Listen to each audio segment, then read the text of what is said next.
Hello and welcome to what car India. मेरा नाम है आदित्य और मेरे सामने आज है एक electric motorcycle Oben Rorr 2023 model year update. वैसे ये मोटरसाइकिल इंडियन मार्केट में आई थी 1 साल पहले, लेकिन कंपनी ने अब इसे काफ़ी सारे अपडेट्स दिए हैं ताकि इसका ओवरऑल जो अपीयरेंस है, लुक्स, परफॉर्मेंस और टेक्निकल एस्पेक्ट्स थोड़े और बेहतरीन हो जाए। तो चलिए इस वीडियो में देखते हैं कि क्या ओबेन ने अचीव किया है अपने रॉर को पूरी तरह अपडेट करना, या अभी भी कुछ बातें बाकी है। सबसे पहले बात करते हैं स्टाइलिंग की। ओबेन रॉर में आपको देखने मिलेगी एक मॉडर्न रेट्रो स्टाइलिंग फिलॉसफी। आगे सर्कुलर हेडलैम्प है जो पुरानी मोटरसाइकिल्स को हार्क बैक करती है, लेकिन उसके जो मोल्डिंग्स है वो कास्ट एल्यूमिनियम के बने हुए हैं। और उसी के पीछे आपको एक इंस्ट्रूमेंट क्लस्टर दिखने मिलेगा जो ऑल डिजिटल है। साथ ही में एक फ्लैट हैंडल बार है जो काफ़ी लो सेट किया गया है थोड़ी सी अग्रेसिव राइडिंग स्टांस देने के लिए। साथ ही में एक टैंक डिज़ाइन, ये बस एक टैंक डिज़ाइन है क्योंकि फ्यूल टैंक तो बोल नहीं सकते, ये इलेक्ट्रिक मोटरसाइकिल है। इसमें आपको स्टोरेज मिलेगी। इसी के साथ एक सिंगल पीस सीट आपको मिलेगी यहाँ पर, और राइडर की जो सीट हाइट है वो है 810 mm, और साथ में ये जो सीट की चौड़ाई है वो थोड़ी सी इम्प्रूव की गई है पिछले साल के मॉडल से कंपेयर करें तो।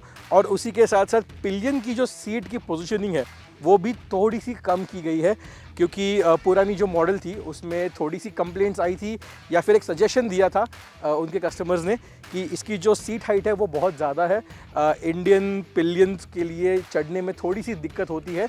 लेकिन इस मॉडल के साथ वो प्रॉब्लम रेक्टिफाई कर दी है, और वो ऐसे रेक्टिफाई की है कि जो सब फ्रेम माउंट होती है इसके शासी पर, उसकी जो वेल्डिंग प्रोफाइल है उसे बदल के इसका जो एंगल है वो थोड़ा सा लो किया गया है। इस वजह से राइडर की सीट की हाइट भी थोड़ी सी कम हुई है, और साथ में पिलियन सीट हाइट भी थोड़ी सी कम हुई है। हेडलैम्प के ऊपर जो प्लास्टिक पैनल है जो इंस्ट्रूमेंट क्लस्टर को भी शील्ड करता है, वो भी इस अपडेट के साथ नया ऐड किया गया है। अगर रियर सेक्शन की इसकी बात करें तो आप देख ही सकते हैं कि ग्रैब हैंडल जो है वो रिलेटिवली छोटे हैं। शायद ये बहुत लोग को पसंद आए ना आए, क्योंकि आप इसे अच्छे से ग्रैब कर पाओ या नहीं हमें इस वक्त पता नहीं है।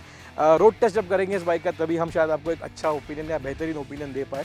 बट इसका जो रियर मडगार्ड है वो बहुत ज़्यादा एक्सटेंड होता है, और ये डिज़ाइन फिलोसॉफी हमने स्पोर्ट्स बाइक्स में भी देखी है। लगभग 200 या 250 सीसी वाली जो स्पोर्ट्स बाइक है उनमें आप ये डिज़ाइन फिलोसॉफी देख सकते हैं कि जो मडगार्ड बॉडी से बाहर एक्सटेंड होता है और व्हील को कवर करता है। और व्हील को कवर करने की बात पर इस साल इस अपडेट में एक व्हील हगर भी इंक्लूड किया गया है। उसके ऊपर टेक्सचर्ड प्लास्टिक से एक व्हील हगर बनाया गया है ताकि कीचड़ या पानी या मिट्टी पिलियन पर ना उड़े। So that is a very thoughtful update. लेकिन अगर ओवरऑल पीछे की लुक की बात करें तो काफ़ी नीट एंड टाइडी है। इसके जो पैनल्स है, काउल है, वो बहुत स्मूथ है। और सिर्फ एक ही प्रॉब्लम है कि ये बहुत ज़्यादा नेकेड नज़र आता है। Of course this is a naked motorcycle, तो इसके जो पैनल्स है, जो साइकिल पार्ट्स है वो विजिबल होने चाहिए, लेकिन इसमें बहुत एम्प्टी स्पेस नज़र आती है। जैसे कि जो स्विंग आर्म का डिज़ाइन है, अगर आप देख सकते हैं तो स्विंग आर्म बहुत लंबा है। इसका जो ओवरऑल व्हील बेस है वो भी बहुत एक्सटेंडेड है। इस वजह से आपको एक हॉलो स्पेस नज़र आएगा मोनोशॉक के बगल में, जो इतना ईजी ऑन द आइस तो नहीं है। अब हो गई लुक्स की बातें, बढ़ते हैं इसके मैकेनिकल्स और पावर ट्रेन की तरफ।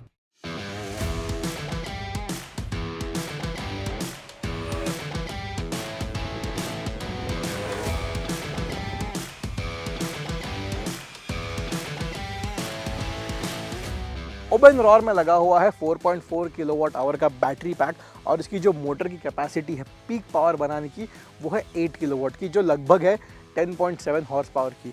और इसका जो पीक टॉर्क आउटपुट है वो है 52 न्यूटन मीटर्स का। कंपनी क्लेम करती है कि इसकी जो आइडियल रेंज आपको मिलेगी इन रियल वर्ल्ड वो है 187 किलोमीटर्स की। और वैसे इस मोटरसाइकिल में आपको 3 अलग मोड भी मिलेंगे। इको मोड है जो आपको डेफिनेटली 120 किलोमीटर की रेंज देगा एज पर द क्लेम। साथ में है सिटी मोड जो थोड़ी सी कम रेंज दे देगा, और उसी के साथ है एक टॉप में हैवॉक मोड। हैवॉक मोड में सारी पावर अनलॉक हो जाती है, सारे रेव्स खुल जाते हैं, और मोटरसाइकिल की टॉप स्पीड भी उसी के साथ बढ़ जाती है close to 100 kilometre per hour, पर उससे रेंज ड्रॉप हो जाती है लगभग 70 किलोमीटर्स तक। इस मोटरसाइकिल का ओवरऑल परफॉर्मेंस एडिक्वेट है, और इसमें इलेक्ट्रिक मोटर होने के कारण आपको इसमें इंस्टेंटेनियस टॉर्क मिलता है। सो इनिशियल पुल इसकी काफ़ी अच्छी है। बात करते हैं इसके बैटरी कंजम्पशन की। आज दिन भर हमने ये मोटरसाइकिल चलाई है, आधा दिन हमने अच्छे से स्पेंड किया है मोटरसाइकिल चलाने के लिए। लगभग 40 to 45 किलोमीटर्स की हमने राइड ली है छोटी सी in the beautiful state of Karnataka. और मैक्सिमम टाइम मैंने ये मोटरसाइकिल हैवॉक मोड में चलाई है। हैवॉक मोड में मैक्सिमम आपको 70 की रेंज मिलती है इस मोटरसाइकिल के साथ और इस बैटरी कैपेसिटी के साथ। 45 किलोमीटर चलाने के बाद भी जो रेंज ड्रॉप हुई है वो है सिर्फ 35 की, मतलब मोटरसाइकिल में अब भी 35 किलोमीटर की रेंज बाकी थी, पर हमने चलाई थी इसे 45 किलोमीटर्स। तो इसका ये मतलब बनता है कि इसकी जो कंजम्पशन है बैटरी की वो काफ़ी ज़्यादा इंप्रेसिव लगी हमें। ऑफ कोर्स ये बहुत ही छोटी राइड थी, जब ये रोड टेस्ट के लिए मोटरसाइकिल मिलेगी हमें, जब हम ज़्यादा टाइम स्पेंड करेंगे इसके साथ, तब हम आपके लिए लेकर आएंगे रियल वर्ल्ड टेस्टिंग, जो मुंबई के शहर के ट्रैफिक में कितनी रेंज ऑफर करती है ये मोटरसाइकिल। अब बात करते हैं मोटरसाइकिल के राइडिंग डायनामिक्स की, लेकिन उससे पहले मैं मेंशन करना चाहूँगा कि इसका जो राइडर्स ट्रायंगल है वो थोड़ा सा अननेचुरल लगता है। इसकी जो सीट हाइट है वो है 810 mm की, जो हमने आपको पहले वीडियो में भी बताई है, लेकिन सीट चौड़ी होने के कारण शायद कुछ राइडर्स को अपने पाँव ज़मीन पर आसानी से रखने ना मिले। पर जब आप पैर नीचे रख भी देते हैं तो ये मोटरसाइकिल के फुटपैग्स आपके पैरों से घिसते रहेंगे। साथ ही में जो फ्लैट हैंडल बार है वो थोड़ा सा लो सेट किया गया है, तो इसीलिए आपको थोड़ा सा आगे की तरफ झुकना पड़ेगा, तो एक स्पोर्टी सा राइडिंग स्टांस आपको महसूस होगा। लेकिन हैंडल बार की जो विड्थ है वो थोड़ी सी ज़्यादा महसूस होगी आपको, और उसी के साथ साथ ये जो मिरर के स्टॉक्स है वो काफ़ी लंबे हैं और वो हैंडल बार की विड्थ से थोड़े ज़्यादा बाहर आते हैं। वैसे in my books this is a positive, क्योंकि इस वजह से आपको पीछे का जो व्यू है मिरर की वजह से वो बहुत ज़्यादा दिखता है, आपको बहुत सेफ फील होता है। लेकिन ये जो हैंडल बार की विड्थ है वो अगर थोड़ी नैरो होती तो शायद सिटी कम्यूट में इसे यूज़ करना थोड़ा और आसान होता। और साथ ही में इसका जो टैंक डिज़ाइन है वो भी काफ़ी चौड़ा है। इसका ये रीज़न बताया गया है कि इसकी जो बैटरी पैक है वो बड़ी है 4.4 किलोवाट आवर की, इस वजह से उसे अकोमोडेट करने के लिए इतना चौड़ा टैंक तो थोड़ा ज़रूरी पड़ता है। साथ ही में इस मोटरसाइकिल की टर्निंग रेडियस इतनी इम्प्रेसिव नहीं है। अगर आप टाइट स्पॉट पर यूटर्न लगाना चाहते हो तो शायद आपको इसे कई बार मोड़ना पड़े, क्योंकि इसका स्टीयरिंग लॉक इतना भी ज़्यादा नहीं है।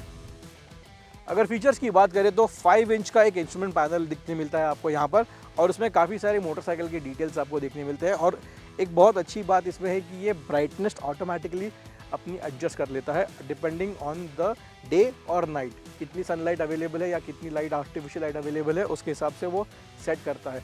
लेकिन सैडली ये इतना स्मार्ट इंस्ट्रूमेंट पैनल होने के बाद भी इसमें एक ट्रिप मीटर आपको देखने नहीं मिलेगा। ऑफ कोर्स ओबेन ने हमसे ये कहा है कि वो सारी डिटेल्स आपको इनके सेलफोन एप्लीकेशन पे मिल जाएगी। जी हाँ दोस्तों, अगर आप ये मोटरसाइकिल खरीदते हैं तो आपको एक सेलफोन एप्लीकेशन भी मिलता है और थोड़े बहुत आपको कनेक्टेड फीचर्स मिलते हैं जैसे जियो फेंसिंग। एक और बात है दोस्तों, ये जो इंस्ट्रूमेंट पैनल है वो एक फिजिकल सिम कार्ड फॉलो करता है और आपको इसमें ई सिम देखने नहीं मिलता। एक अनोखी बात मुझे इस मोटरसाइकिल की लगी कि इस मोटरसाइकिल में आपको डिसेंट सा स्टोरेज स्पेस मिलता है। नथिंग वाओ, स्कूटर्स की तरह बहुत ज़्यादा लीटर्स में स्पेस नहीं है, बट यहाँ पर आपको एक छोटी सी कैविटी मिल जाती है जहाँ पर आप अपना निफ्टी सा सामान आप टक इन कर सकते हैं, जैसे वॉलेट या सेलफोन या कुछ छोटी सी बैग या पानी की बॉटल। और उसी के अंदर आपको देखने मिलेगी एक पुल आउट वायर। अगर जैसे आप वायर खींचते हो एक चीज़ अनलॉक होती है और ये सीट निकल कर बाहर आती है, और सीट निकल के बाहर आने के बाद आप अंदर देखेंगे ओबेन का पोर्टेबल चार्जर, और इसके मदद से ये मोटरसाइकिल चार्ज होती है 4 घंटे में फ्रॉम 0 to 100। ओबेन इसके साथ आपको एक होम चार्जर भी सेल करता है और उसकी यूज़ से आप ये बैटरी को चार्ज कर सकते हैं 2 घंटा 20 मिनट में 0 to 100। अगर आप मोटरसाइकिल के साथ होम चार्जर परचेस करते हैं तो आपको इसकी कॉस्ट पड़ेगी 15,000 रुपये। पर अगर आप अलग से होम चार्जर खरीदते हैं मोटरसाइकिल खरीदने के बाद तो इसकी कॉस्ट 20,000 से ऊपर हो सकती है। अब बात करते हैं इस मोटरसाइकिल की हैंडलिंग पर और ब्रेकिंग पर। सबसे पहली बात, जैसे हमने पहले बताया वीडियो में, 1433 mm का व्हील बेस है ओबेन रॉर का। ये काफ़ी लंबा व्हील बेस है, इस वजह से मोटरसाइकिल काफ़ी प्लांटेड चलती है। लेकिन इसका एक डाउन साइड ये है कि ये डायरेक्शन चेंज इतनी आसानी से या जल्दी से नहीं करती। It is not very flickable as other 150cc और 180cc motorcycles are in the segment of the IC engine segment. लेकिन इसका जो ओवरऑल एडवांटेज आपको ये मिलता है कि आपको एक श्योर फुटेड कॉर्नर एंट्री और कॉर्नर एग्जिट मिलती है। इसकी जो ओवरऑल चैसी है वो काफ़ी ज़्यादा न्यूट्रल है, इट्स नॉट वेरी अजाइल। और इसका जो जैसे राइडिंग स्टांस पहले हमने कहा थोड़ा सा अननेचुरल है, बट जैसे आप यूज टू हो जाते हैं तो ये थोड़ा सा आपको अग्रेसिव और माइल्डली पॉजिटिव भी लगने लग जाता है as you progress with the ride. बढ़ते हैं इसके ब्रेकिंग पर। आगे है 270 mm की डिस्क और पीछे है 240 mm की डिस्क, और इसमें आपको कंबाइंड ब्रेकिंग सिस्टम भी मिलता है। लेकिन दिक्कत ये है कि ये जो सेटअप है वो थोड़ा रियर बायस महसूस होता है, इस वजह से अंडर हार्ड ब्रेकिंग और पैनिक ब्रेकिंग चांसेस है कि रियर व्हील आपका लॉक हो जाए और आपकी मोटरसाइकिल थोड़ी सी फिश टेल करे। 17 इंच का व्हील साइज देखने मिलता है आपको आगे और पीछे की तरफ। फ्रंट में आपको 100 mm का सेक्शन का टायर देखने मिलता है और पीछे की तरफ है 130 सेक्शन टायर, लेकिन दोनों ही टायर रेडियल नहीं है। लेकिन ये एक डाउन साइड नहीं है, क्योंकि इस मोटरसाइकिल को इतनी जो ग्रिप ऑफर करते हैं टायर, ये काफ़ी है। अब आखिर में आते हैं प्राइसिंग पर। इस मोटरसाइकिल की 2023 मॉडल ईयर अपडेट की प्राइसिंग है 1.5 lakh rupees ex showroom pan India, और इसकी डिलीवरीज की शुरुआत होगी जनवरी नेक्स्ट ईयर से। और तब तक ओबन का ये भी दावा है कि 32 शहरों में वो अपने डीलर्स को अच्छे से इस्टेब्लिश कर लेगी इंडिया के। इन माई ओपिनियन इस मोटरसाइकिल के जो फंडामेंटल्स है वो काफ़ी सॉलिड है, बट इसकी जो मार्केट पोजीशनिंग है वो थोड़ी सी ज़्यादा प्रीमियम है। इस प्राइसिंग में आपको बहुत सारे दूसरे ऑप्शन भी मिलते हैं, even in electric as well as ICE। तो बस वक्त ही बताएगा कि इस मोटरसाइकिल की पोजीशनिंग इतने हायर सेगमेंट में करके कंपनी को कितनी सफलता हासिल होगी।